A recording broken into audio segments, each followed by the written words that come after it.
你们赶紧我不行，这都4年3年了，我反正都是，你看这。哇，钢筋好像就露出来了。对对对，这个钢筋完全露出来了。花生体育馆楼顶坍塌事故，在4点钟发生事故以后。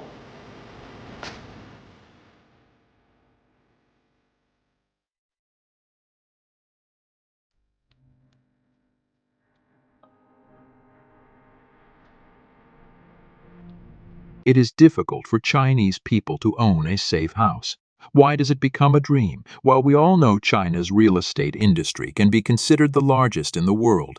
The majority of Chinese people's savings are invested in their homes. However, the quality of residential construction in China has always been a concern for both buyers and residents. Chinese people often refer to buildings with poor quality or serious safety issues as tofu buildings. For example, in June 2021, a netizen uploaded a video of a newly constructed real estate project leaking water after delivery. This happened in a coastal city in southeastern China. On June 19, in this city, located in southern China, a 7-story building completely collapsed, with the exact number of casualties unknown. The building collapsed from the upper right to the lower left, crushing part of the road. The frame structure of the building, measuring 6 to 7 spans horizontally, had its columns completely crushed. The question arises as to whether government officials will be held accountable for this incident. Some netizens sarcastically suggested that the victims didn't even count as statistics, and they pointed out the absence of reinforcing steel bars, hinting that they might have been taken by foreign entities. On July 5, a large area insulation material on the exterior wall of a high-rise residential building in Harbin, Heilongjiang province, fell off. The next day, tiles on the exterior wall of a high-rise building fell off in Xinhua, Hunan, causing many injuries. Reporters found that this year, the exterior walls of such high-rise buildings have fallen off in various places. Many incidents occurred in central and southern China. Similar incidents occurred in central and southern China, including the collapse of a road after heavy rain and an incident where a vehicle nearly fell into a large hole in the south. This is a video from Jian City, Jiangxi province, the intersection of Kuliling Road and Sichuan Road in Zhezhou district on June 5, 2021. Strong winds caused the exterior wall of a community to collapse, leading to doubts about the quality of the wall. From May 18 to 20, in Shenzhen, a 71-story building known as the Seg Tower shook for 3 consecutive days. People inside the building rushed out in panic. There was no earthquake in Shenzhen on that day, and the wind speed was only 3 to 4. The Seg Tower had previously set a record in Shenzhen for its construction speed, completing 1 floor in a short period of time, and later became an iconic building in the city. The fast construction speed of the tower had raised concerns among the public, and the 3-day shaking earned it the nickname Shaky Building. During a severe windstorm, both the building's exterior wall insulation and exterior wall tiles fell off simultaneously, after residents reported issues with their homes. A government official visited the site and got stuck in an elevator for about 20 to 30 minutes due to a breakdown. 2 months earlier, the developer had handed over the newly completed building to the home buyers, who discovered serious quality problems with the building. These are just a few examples of what are commonly referred to as tofu building projects in China. The term tofu building was first coined by former Chinese Premier Zhu Rongji after he inspected the collapse of flood defenses in a southern city in 1998. The premier strongly criticized it as a tofu construction project. Since then, the term tofu construction has frequently appeared in all major Chinese media and gradually gained recognition. More than 2 decades later, the collapse of tofu construction projects in China has not decreased. Instead, it has become more widespread. It continues to occur and has eventually become a notable characteristic of China, known worldwide. A hotel in Suzhou collapsed, causing the tragic death of 17 people. In response, 25 government officials are facing accountability measures for their roles in the incident. People who were present during the collapse still vividly remember the terrifying experience, which continues to haunt them. On April 25, 2021, in Yang County, Henan Province, a landscape bridge that was under construction collapsed. In the southern region of China, there has been a sudden collapse of an under-construction flyover. During a time when China was seemingly prosperous, a glaring issue that came to light was the pervasive problem of corruption.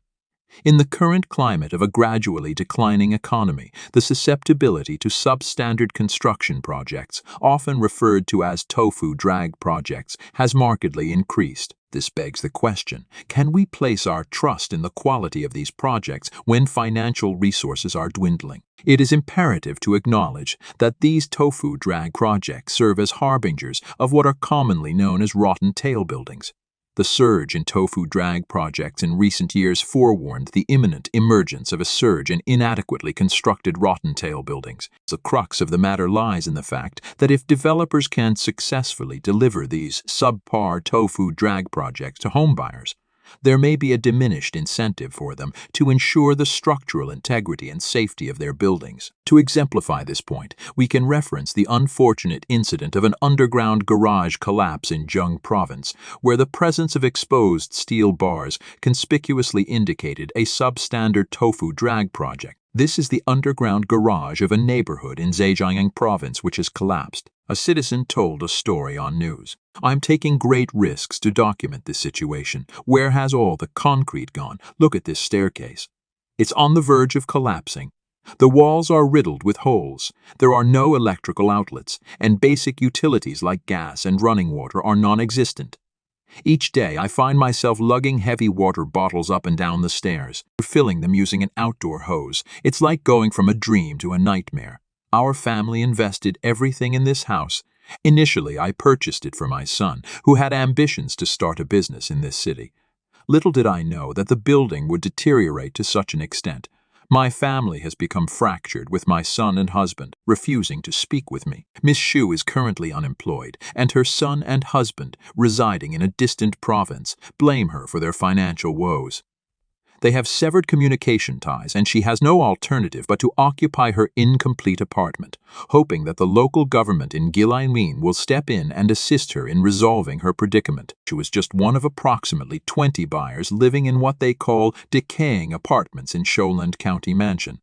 They've resorted to this either to exert pressure on developers and authorities to complete the construction, or due to dire financial circumstances, as many developers are grappling with financial constraints amidst China's deep real estate crisis. Although certain local governments have established bailout funds to stabilize the property market, buyers like Xu, who made advance deposits and have mortgages, remain in a state of limbo. Xu acquired her two-bedroom, 753-square-foot flat in early 2019, approximately a year after Zhejiang Bao Real Estate commenced the marketing of units at a rate of around $851 per square meter. These units were touted to feature amenities such as floor heating and a communal swimming pool. Initially, construction progressed at a rapid pace, with blocks rising swiftly in the planned 34-tower complex. However, the fortunes of Zhejiang Real Estate took a turn for the worse in June 2020 when its parent company faced allegations of illicit fundraising, leading to the seizure of $47.09 million worth of assets, including units in Shuailand County Mansion. Consequently, construction came to an abrupt halt in mid-2020, with Xu only becoming aware of the situation months later. She described her feelings during that period as experiencing from paradise to hell. To make ends meet, she is compelled to purchase meals from external sources, boil water for essential needs, and endure the hardships associated with dwelling in an unfinished apartment devoid of hot water, running water, or electricity. The occupants even rely on a makeshift outdoor toilet.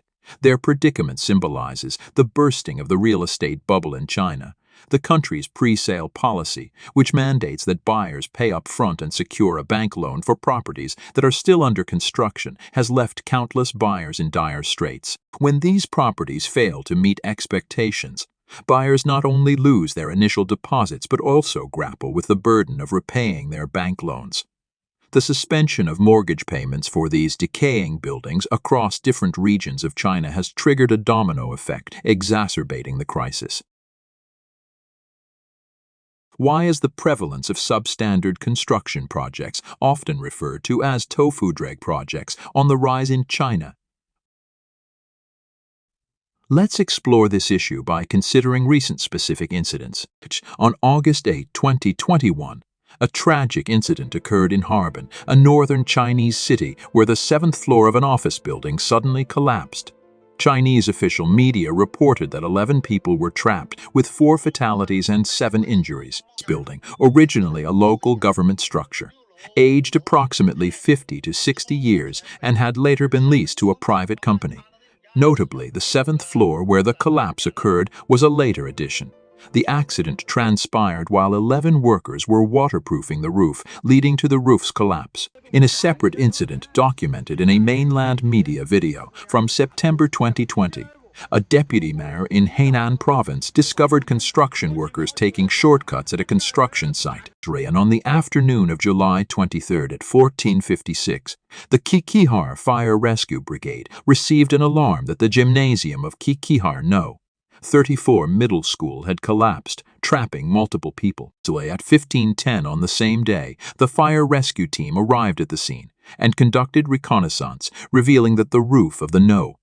34 middle school gymnasium had completely collapsed. The fire rescue personnel immediately initiated rescue operations. According to Xinhua news agency, at the time of the accident, there were a total of 19 people inside the gymnasium, with 4 people escaping on their own and 15 others trapped. Based on the initial on-site investigation during the construction of the adjacent comprehensive teaching building, the construction unit violated regulations by piling pumice on the roof of the gymnasium. Due to rainfall, the pumice became waterlogged and increased in weight, leading to an increased load on the roof, resulting in the collapse. The first issue raised is whether the water-absorbing property of pumice was the direct cause of the accident, and whether there were also quality issues with the basketball stadium's roof.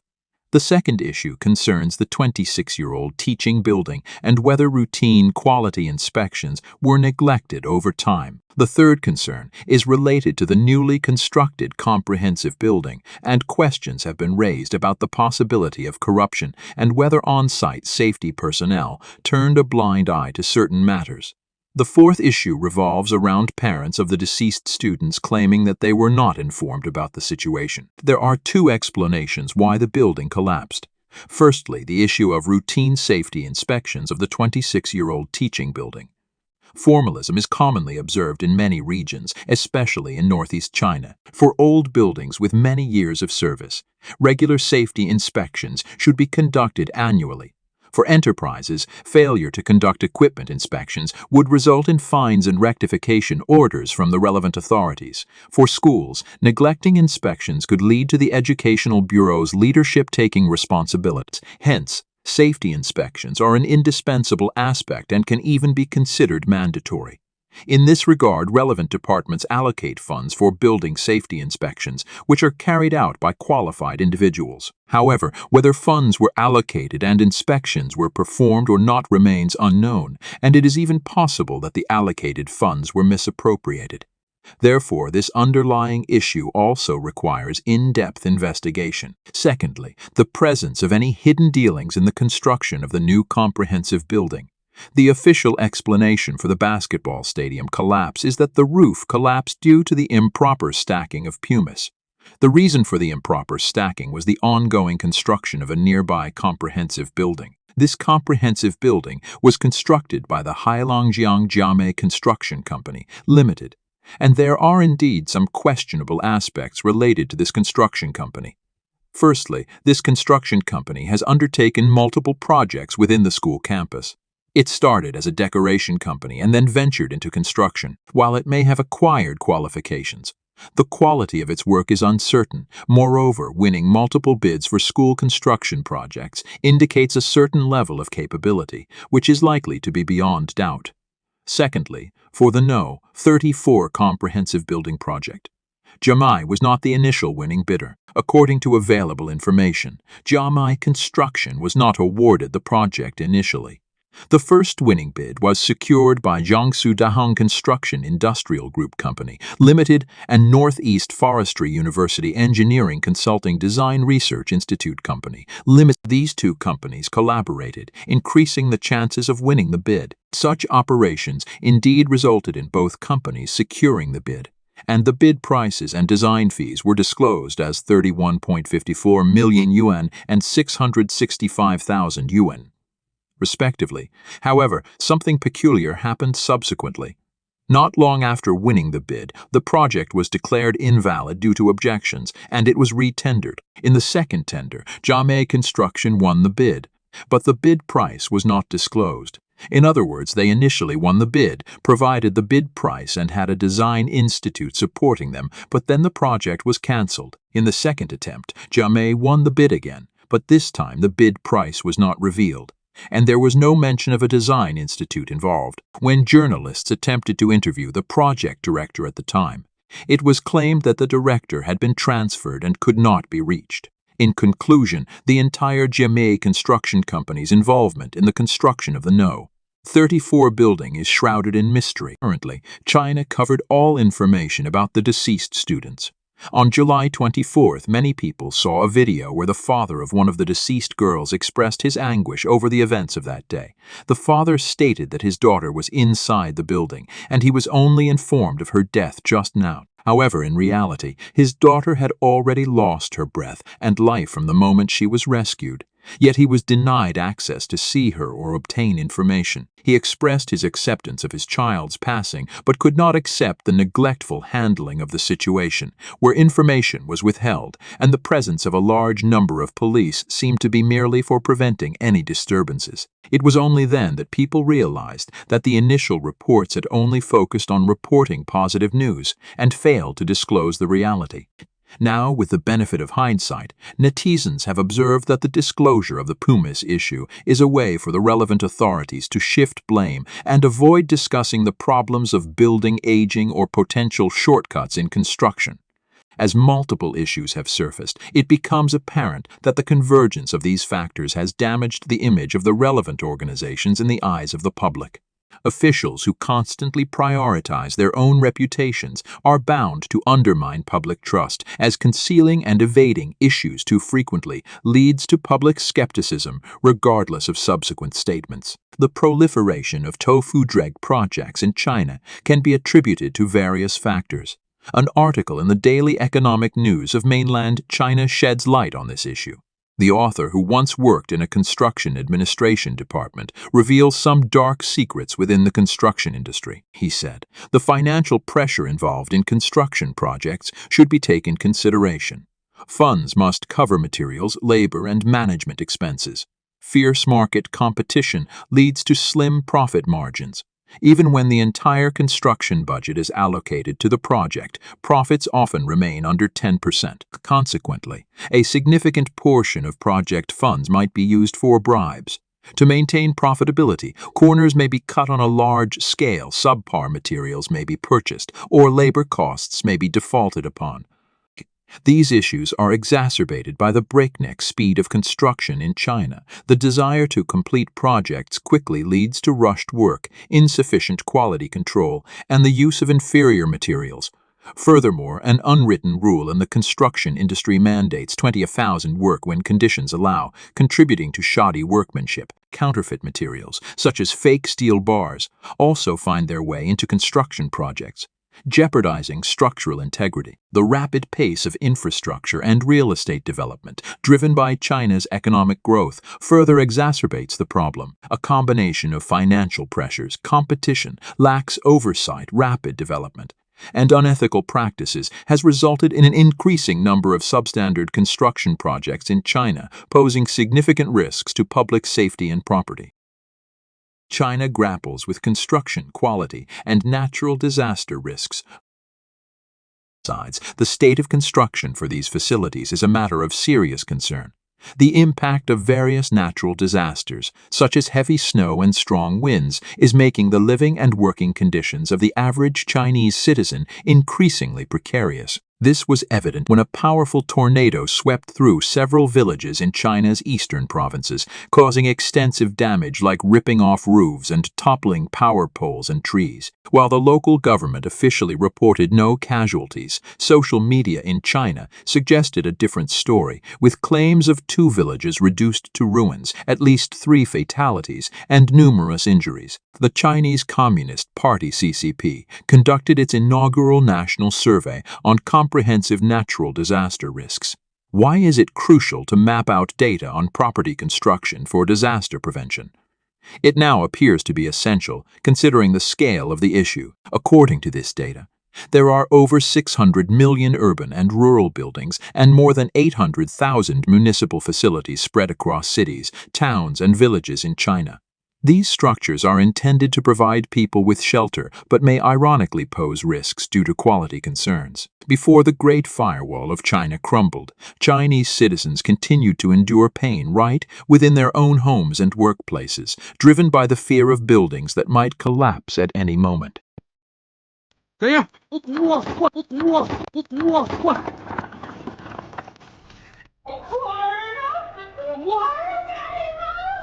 我马上给他躺了，有人救他。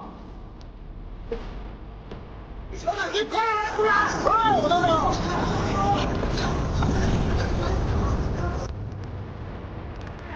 上面还有人啊！在上面呢。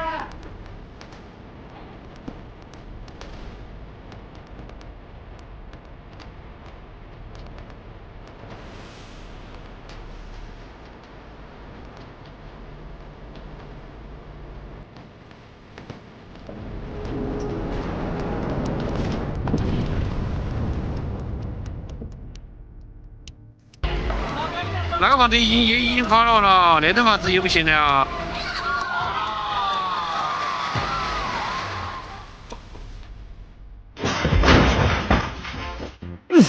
我还以为地震了呢。The ceiling collapse incident at Gulo Hospital in Nanjing occurred on the afternoon of November 6, 2023. On that day, a video circulated online showing the sudden collapse of the ceiling on the 4th floor of the hospital's outpatient building, creating a shocking scene. In the video, hospital staff can be seen shouting and inquiring if anyone is trapped under the fallen ceiling, while urging patients and their families to leave the danger zone. Numerous onlookers also appear in the video. According to publicly available information, Gulo Hospital in Nanjing, also known as the affiliated Drum Tower Hospital of Nanjing Medical University, is one of China's earliest Western hospitals and is a grade A tertiary hospital. The hospital has been repeatedly commended by the Central Civilization Commission, Jiangsu Province, and Nanjing City as an advanced collective in the national creation of a civilized industry and a civilized unit, receiving various honorary titles from the National Health Commission. The ceiling collapse incident occurred on the 4th floor of the hospital's outpatient building, which houses the obstetrics and gynecology department and the gastrointestinal endoscopy department. Currently, it is unclear whether departments such as obstetrics and gynecology are able to operate normally, but according to hospital staff, the network is in a paralyzed state. The ceiling collapse incident exposes vulnerabilities in the hospital's safety management system, raising questions about the safety of hospital facilities. Many are concerned about the possibility of similar accidents recurring, prompting a focus on the safety of public buildings. It also prompts people to consider how to enhance the safety of public building structures, strengthen daily maintenance and supervision, and ensure the safety of lives and property.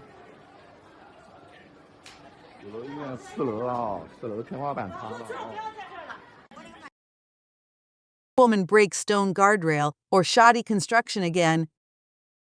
On October 29, in Jieyang, Guangdong, a middle-aged woman was injured when a stone guardrail she was stretching by the river suddenly broke into several pieces. Officials' response to this incident stated, "The guardrail's breakage is not due to engineering quality issues, but rather an accident caused by the excessive force used by the resident." The netizen who posted the video claimed that the woman suffered 2 broken bones. The video of the woman breaking the stone guardrail barehanded sparked attention and netizens discussed whether it was due to the woman's excessive strength or the poor quality of the guardrail. Some said, is the woman naturally super strong, or is it a substandard project? Others questioned, is it shoddy construction or superhuman strength? This is not the fault of the elderly woman, but rather due to the poor quality of public facilities. It suggested that it's a substandard construction. A person could easily break it. This is obviously a case of cutting corners and just sticking stones together, and they'll weather and fall off in a few years. Then they'll have to be redone to make money. On November 12, near Zhongxin Elementary School in Qiaotu Town, Yongjia County, Wenzhou City, Zhejiang Province, a 4-story residential building undergoing renovation suddenly collapsed, burying 4 construction workers. It was known that all 4 individuals tragically lost their lives. Residents near the incident site revealed that the collapsed building was undergoing renovation at the time, with several construction workers inside. Unfortunately, they were unable to escape in time, and many were trapped inside the building. The official announcement from Yongjia County stated that a residential building in the process of renovation collapsed in Yantu Lane, Qiaotu Town, Yongjia County. 4 individuals were trapped, and by 2 a.m. on the 12th, 3 of the trapped individuals were found, all of whom had unfortunately passed away. Xinhua News and Kaxin reported that as of 7 a.m. on the 12th, all 4 trapped individuals had shown no signs of life, confirming that they had all perished. On a fateful day, November 6th, in the heart of Huanan County, within Jiamusi City of Heilongjiang Province, a chilling catastrophe struck as the roof of a sports arena came crashing down, claiming the lives of 3 individuals and leaving 2 others in agony. This duty officer mentioned that they weren't authorized to disclose information regarding the incident and suggested the reporter get in touch with the county's propaganda department. Regrettably, repeated attempts to reach the Huanan County Propaganda Department went unanswered. Notably, the Yuechang Sports Club is an integral part of the Yuechang Plaza, a flagship investment project of the county government. The collapsed gymnasium was part of the first phase of the Yuechang Plaza Urban Complex Project. The Yuechang Plaza project covers a total area of 35,163 square meters and started construction in July 2017, boasting an investment exceeding 400 million yuan, with multifaceted features encompassing shopping centers, recreational amenities, and residential quarters. Xinhua News Agency reported that Building 7 within the complex, housing the Yuechang Sports Club, spanned an impressive 3,208.96 square meters, with a towering height of 9.5 meters. This structure successfully passed construction acceptance in July 2020. The eastern section comprised a 2-story construction featuring a robust concrete roof. In contrast, the western section, which tragically crumbled, covering an area of 675 square meters, featured an H-shaped cross-section steel beam roof structure. Since December 2022, the management of this sports center fell under the purview of Xingyangguang Fitness Club in Huanan County, primarily dedicated to hosting basketball, table tennis, and badminton activities. This tragic event sent shockwaves through the region, reminiscent of a similar calamity just 3 months earlier. In July, the northeastern province of Heilongjiang witnessed the horrifying collapse of a school gymnasium in Qixihar, where a coach and 10 female volleyball players met their untimely demise. In the case of the Qixihar gymnasium, it was attributed to the ill-advised storage of perlite on the roof, which soaked up rainwater, ultimately causing the structure to buckle under the weight. Some may philosophize that every snowflake bears guilt in this tragedy, implying that even nature played a role. However, astute observers point to grave concerns about the overall quality of construction in China's booming industry. If the authorities fail to take swift and decisive action to rectify these quality issues, it is feared that more innocent lives may be tragically lost. I don't want to talk about anything right now.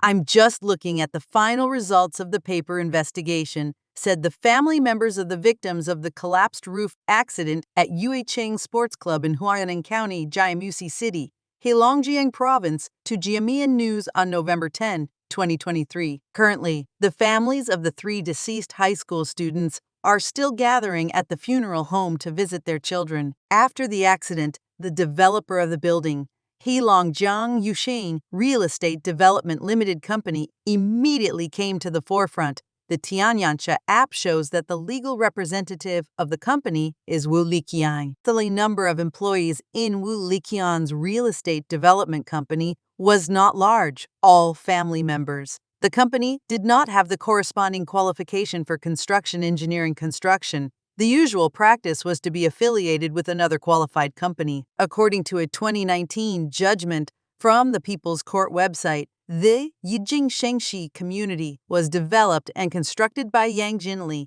in 2012 through a company named Xinlong Real Estate. Yang Jinli did not have the corresponding qualification for construction engineering construction. The development of the Yuechang Plaza project allowed Wu Liqian to make a lot of money on his books. The Tianyancha app shows that in 2018, Yuchang Real Estate's revenue was 0 yuan. By 2019, the revenue of this company, with only 15 people, reached 141.7 million yuan. In the same year, the relevant part of the Yuechang Plaza complex was completed. By 2020, Yuechang Real Estate's revenue, although significantly reduced, was still 69.25 million yuan, and in 2021 it dropped to 12 million yuan. Calculated this way, Yusheng Real Estate's total revenue for 3 years reached 222.72 million yuan. However, strangely, Yucheng Real Estate was officially deregistered on May 11, 2022. For unknown reasons, the burning question on everyone's mind remains: are these roof collapses the result of shoddy, subpar construction practices, infamously known as tofu drag projects, or is Mother Nature solely to blame, unleashing her fury in the form of heavy snowfall? It's important to note that sports facilities like these are held to stringent safety standards, far beyond those of regular civilian structures. In times of crisis, the public instinctively seeks refuge in these buildings. The irony here lies in the fact that the arena's surrounding walls appeared to be secure, yet no one could have foreseen the relentless snowfall and its dire consequences. Nature's wrath often defies human control. This suggests that some deaths are tragically unavoidable, occurring suddenly and randomly. However, the stark reality within these sports complexes is quite the opposite.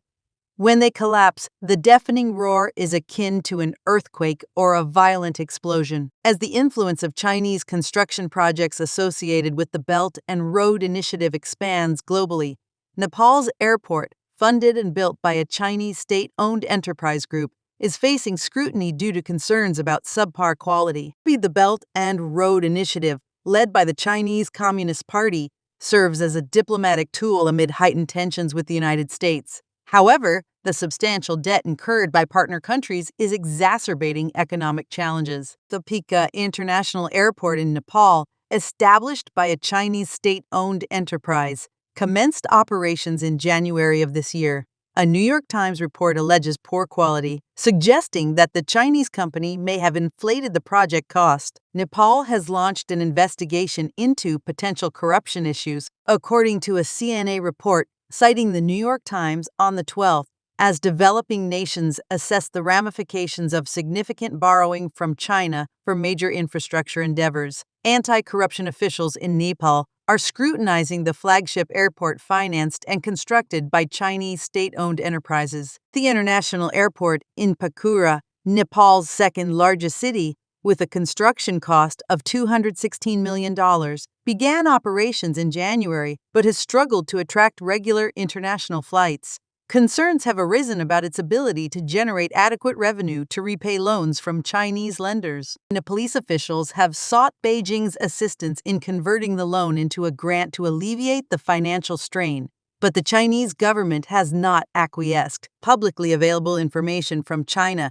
indicates that the Paka International Airport was constructed by China's CC Engineering Company Limited, a subsidiary of the state-owned China National Machinery Industry Corporation. The project commenced in 2017, with the Chinese side emphasizing it as a showcase of Chinese engineering quality. symbolizing Nepal's national pride and exemplifying China-Nepal cooperation in the Belt and Road Initiative. Previous reports from the New York Times suggested that China CC Engineering Company Limited inflated the project cost, prioritizing its own commercial interest. Subsequent to this revelation, anti-corruption units in Nepal conducted raids on the offices of the Civil Aviation Authority in Pakura, seizing documents related to the project. Although Nepal's anti-corruption agency states that the investigation is in its early stages, there are indications of receiving over 20 complaints about the airport's quality. Insiders familiar with the investigation have conveyed engineers' concerns about compromised construction quality and insufficient infrastructure. Beneath the surface of diplomatic achievements and profitable ventures for Chinese state-owned enterprises lies a disconcerting reality. This costly airport, primarily built by a Chinese company with funding from Beijing, poses a substantial economic burden on Nepal, burdening the country with debt from Chinese financial institutions for years to come. Zhu Alai, a political commentator and independent scholar residing in California, told Voice of America that this is the second public building collapse to occur in the northeastern region of China. This should not be attributed solely to heavy snowfall because if that were the case, we would see many buildings collapsing due to heavy snow. Therefore, heavy snowfall cannot explain the root cause. The only reason is the quality of public buildings, which were constructed 10 or 20 years ago with substandard materials and workmanship. Wu Zuolai pointed out that behind the use of substandard materials lies a significant amount of corruption and kickbacks in the construction industry. He explained that construction firms have no profit unless they use substandard materials. If construction firms have government connections, they can obtain approval for engineering testing, supervision, and inspections, which makes it difficult to ensure the quality of construction. This China Watcher highlighted that the negative aspects of China's decades-long reform and opening up are now becoming apparent. The Huanan Jiamusi Gymnasium collapse is not an isolated incident, and in the future, under external factors such as strong winds, snowstorms, and minor earthquakes, there may be a continuous occurrence of public and civilian building collapses. China is grappling with a pervasive and pressing issue known as tofu dregs constructions, a term that aptly describes the substandard quality of various infrastructure projects across the nation, ranging from residential apartments and bridges to subways and roads. This alarming trend has ignited concerns among Chinese citizens who now live in constant apprehension of potential collapses and safety hazards lurking in their daily lives. The deteriorating state of China's infrastructure, marked by the widespread prevalence of tofu-dree construction, is a grim reflection of the flip side of the country's remarkable development and modernization. It has reached such an alarming level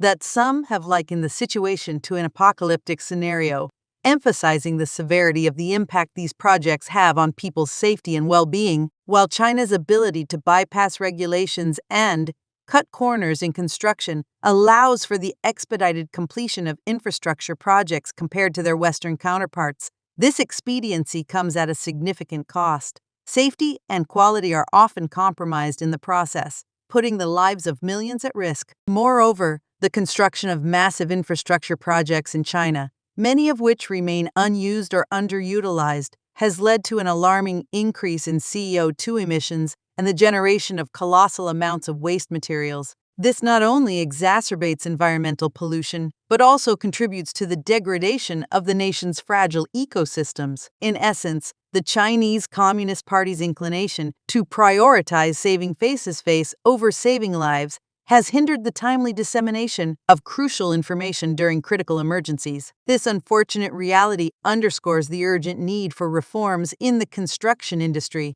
and a reevaluation of the nation's development priorities to ensure the safety and well-being of its citizens.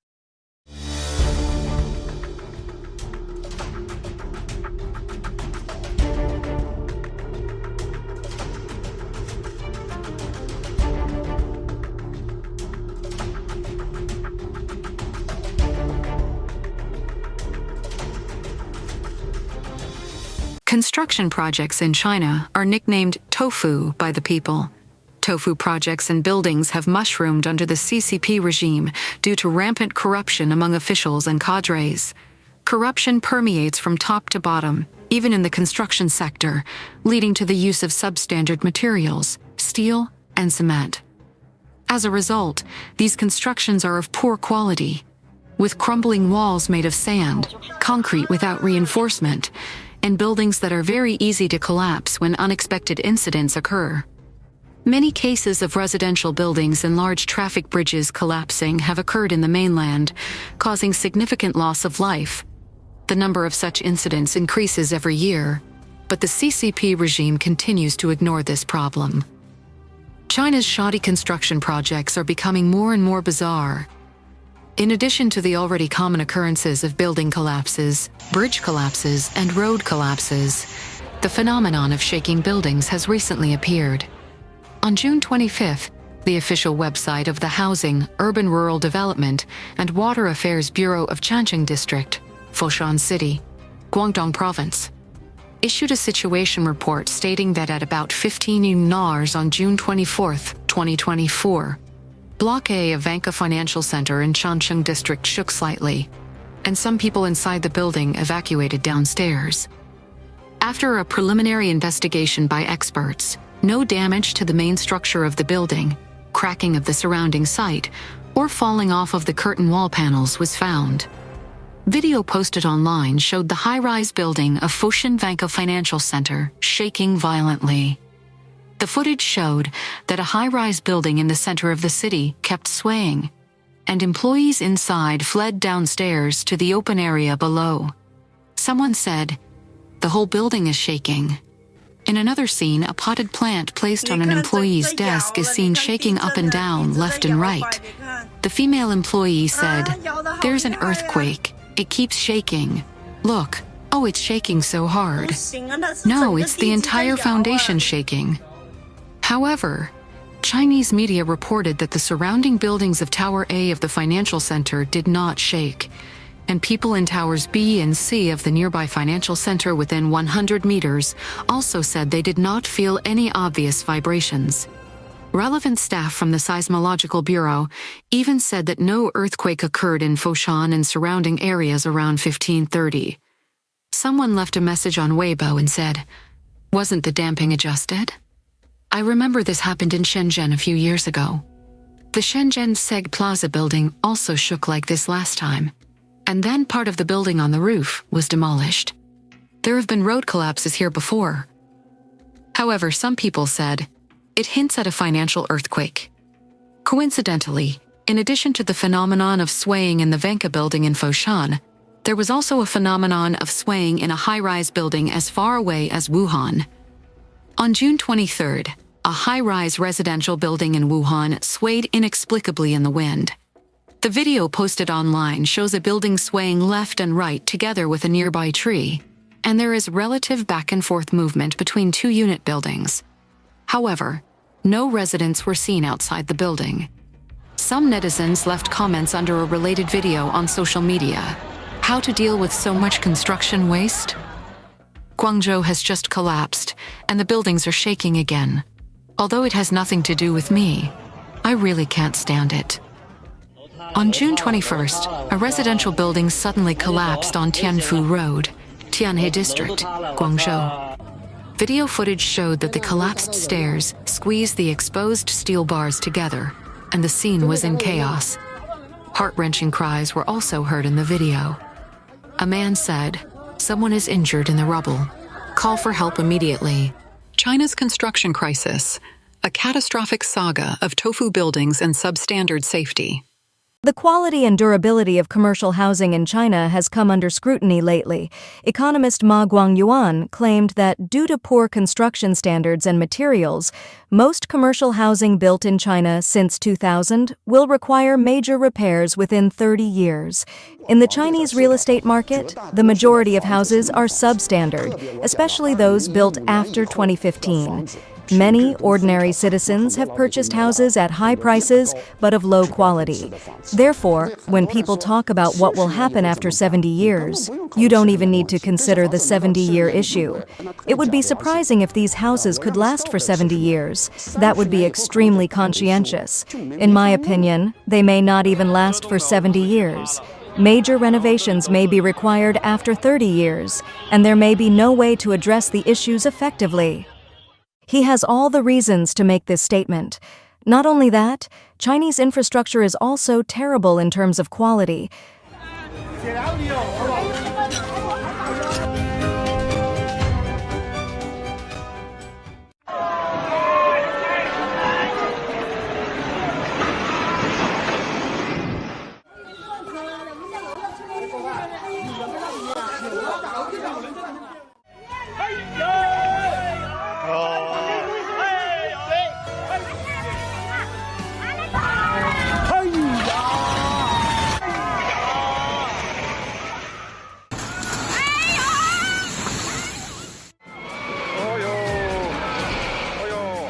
Ma Guangyuan cites shoddy foundations, unqualified wall materials, and profit-driven developers cutting corners after 2000.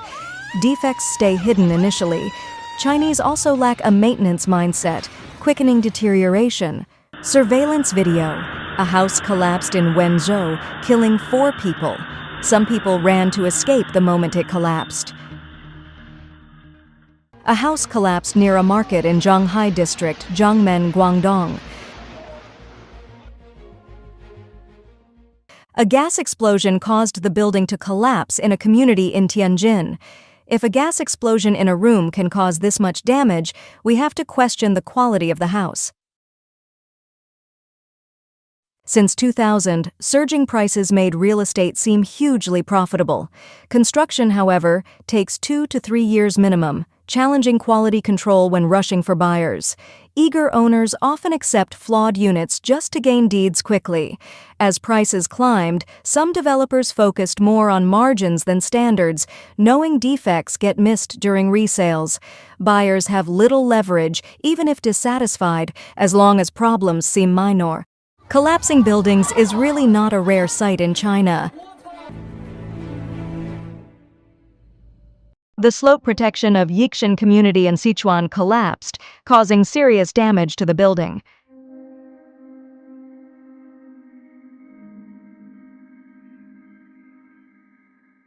The quality of China's building and infrastructure is so bad that even rain can cause collapse. The crisis of substandard construction quality in China's resettlement housing and infrastructure projects. Systemic problems in the Chinese construction industry are deeply rooted and multifaceted, manifesting themselves prominently through rampant subcontracting issues and pervasive corruption. A stark indication of the subcontracting prevalence is that, as per Asian Journal of German and European Studies, over 90% of the construction projects in China involve subcontracting, which is a specific characteristic of the market in the country. This extensive use of layered subcontracting frays accountability and severely reduces profit margins at each level, creating a cascade of financial pressure that often culminates in compromising construction quality and safety. A 5-story building under construction in rural Yulin was broken, and the load-bearing wall collapsed. Unknown casualties after building collapse in Shenzhen. A building under construction in Shengxi Huadu collapsed, and firefighters rushed to the scene to rescue.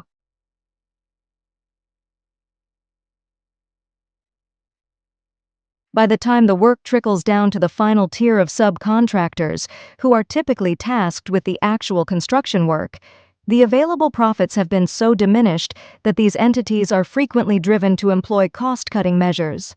Survivors of the Xinjia Hotel collapse in Quanzhou, Fujian. The house collapsed while they were lying down playing games. An old building collapsed in Changchun. The office building of Baicheng Elephant Credit Union collapsed. In 2022, there were around 143,446 construction enterprises in China, but this figure doesn't include the numerous subcontractors further down the hierarchy. Such entities often hire unskilled workers, many of whom are migrants lacking proper training and experience, to maintain profitability in the face of shrinking margins. The house of an elderly man living alone collapsed. and his family members came to accidentally take a breathtaking scene: a brush with death. A building under construction in Guangdong collapsed, killing 2 and injuring 3. Insiders: there were workers working on the site when the collapse occurred. A building suddenly collapsed in Haining, Zhejiang. A large amount of smoke and dust rose from the scene. Some people were injured and sent to hospital. Simultaneously, there is a propensity to procure substandard building materials, which poses a risk to structural integrity and safety post-construction, potentially jeopardizing the outputs valued at over 31 trillion yuan in 2022, a figure that has nearly doubled from a decade ago. Zhongshan Xiaolan responded to the 45-degree collapse of the hotel porch. No casualties. A renovated building in Shanghai collapsed, and many workers were buried at the scene. Some were rescued. The issue of subcontracting is exacerbated by corruption and bribery, which act as catalysts for the industry's deviation from established construction norms and regulations. Instances of bribery are not just incidental. They often systematically pervade every phase of the construction process, from securing bids to passing inspections. This deeply entrenched corruption undermines institutions, leading to widespread non-compliance with quality standards, which is dangerous considering the construction industry accounts for about 7% of China's GDP. A metal building suddenly collapsed in Baiyun, Guangzhou, and 2 people were rescued. An apartment building in Qinhuai District, Nanjing, partially collapsed, and the ground was covered with broken tiles and debris. A total of 5 people were at the scene and 3 were rescued. Furthermore, corruption and the resultant substandard practices have broad market implications. They distort market dynamics and create unfair competition, where honest firms are either compelled to follow suit or are pushed out by less ethical entities. The lack of regulation and oversight enables a culture of corruption and systemic failure to enforce standards, ultimately degrading the international reputation of China's construction sector and eroding public trust. A collapse at a construction site in Wuhan killed 6 people and injured 5 others. A renovated building in Shanghai collapsed and more than 20 people were trapped. A supermarket collapsed in Jiamusi. Residents said it was being renovated when the incident occurred. The interplay of extensive subcontracting and endemic corruption has created systemic vulnerabilities in the construction industry, resonating through the economic and social strata. To resolve these issues, it will require reform of legal frameworks and industry practices, emphasizing transparency, strong supervisory mechanisms, and punitive measures for non-compliance. Stakeholders across the sector, including government regulators, contractors, and consumer advocates, must collaborate to dismantle the structures that allow for corrupt practices. Only through such sustained, data-informed efforts can the integrity of China's construction industry be restored to ensure it meets global quality and safety standards, supporting the nation's rapid urbanization and growth in a sustainable manner. A park promenade in Jian completely collapsed, and residents were buried while enjoying the shade. At least 1 person died and 1 was injured. A worker was buried when a wall collapsed at a construction site in Nanchong, Sichuan. Fire emergency rescue.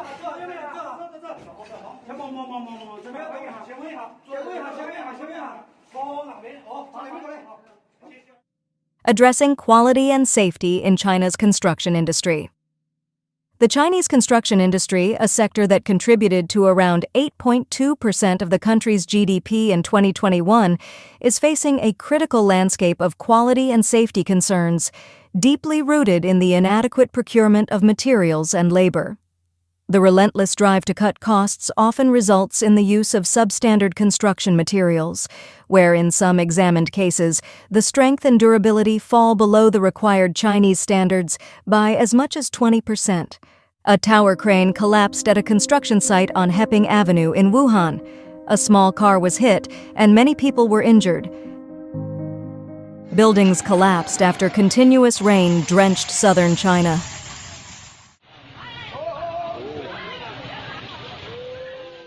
People flee in panic as 300-meter-high skyscraper wobbles. This drive for cost reduction not only undermines material quality, but is also reflected in labor practices. Despite employing an estimated 55 million construction workers, a significant portion of which are migrant workers, the industry has a shortfall in skilled labor. Reports indicate that less than 20% of these workers have received formal training, compromising their ability to deliver high-quality construction outcomes. Reports of structural failures in China have periodically appeared in the media. In one survey, it was found that over 15% of the newly constructed buildings had major quality issues related to structural integrity. Distressing accounts of structural inadequacies, such as cracked load-bearing columns and inadequate steel reinforcement, illustrate deeper problems. Some structures are reported to exhibit deviations from design standards required to bear loads, often 30 to 40% below what is required for long-term safety. Gymnasium roof collapse. Many students have lost their lives. Not just collapsing, being on fire is not a rare sight in this nation.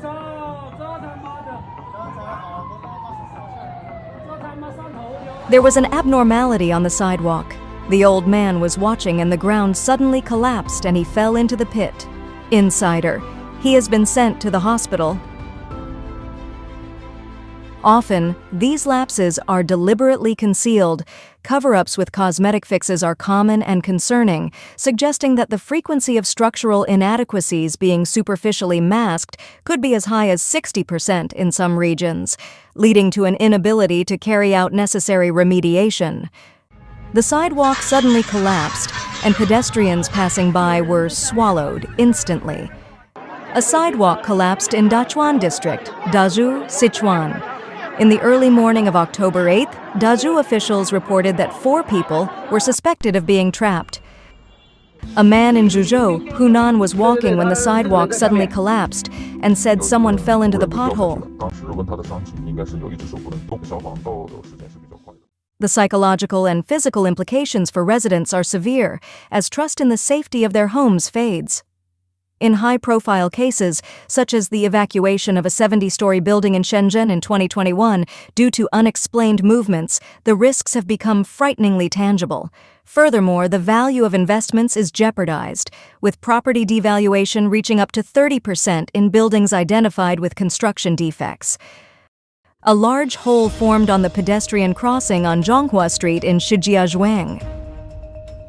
The sidewalk on KG 2nd Road has collapsed, and residents hope it will be repaired as soon as possible, which it will not in China. A road collapsed in Dazhou City, Sichuan. Firefighters were searching and rescuing the collapse area.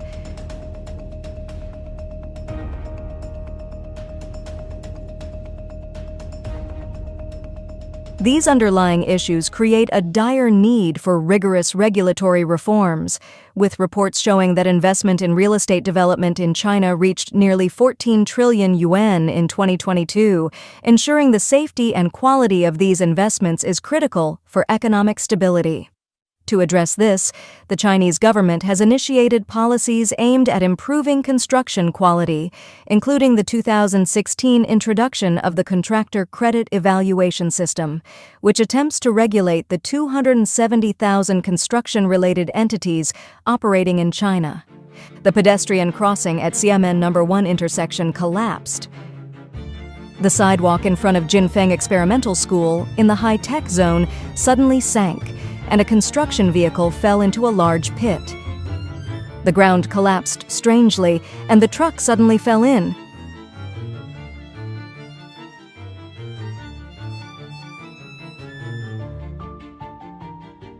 It is paramount that regulatory bodies enforce comprehensively stringent standards across the construction industry. Only by enforcing thorough oversight, strict adherence to quality standards, and accountability mechanisms can the safety and welfare of the public be ensured and continued investment in the sector be seen as secure and worthwhile. These reforms require a collective commitment from all stakeholders to prioritize long-term safety over short-term gains, bolstering the reputation and reliability of China's construction industry on the global stage.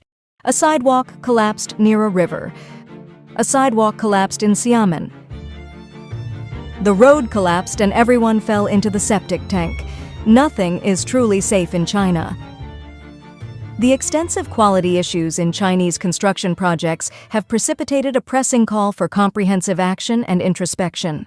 Stakeholders within the industry have strongly advocated for thorough investigations and demand accountability, pushing for the implementation of systemic reforms vital for the prevention of recurring construction failures.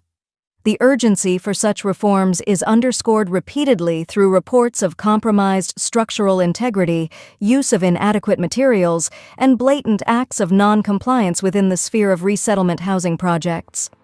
A road collapse occurred at the Lukuo intersection in Xiamen, and vehicles were instantly submerged. Fortunately, no trapped persons have been found. A road collapse in Shantou, Guangdong. The pedestrian crossing next to the subway under construction in Dalian suddenly collapsed. These calls for action are firmly grounded in the realization that the consequences of substandard construction transcend material costs and extend into the social and cultural realm. The consequences touch the lives of the original residents of urban villages and low-income housing areas who are displaced, often with the promise of improved living conditions, only to find themselves in new housing plagued by the very deficiencies they hope to leave behind. It is not merely a matter of substituting one form of dwelling for another, it is about the disruption of communities and the resulting aftermath when the safety and assurance provided by new structures are found wanting.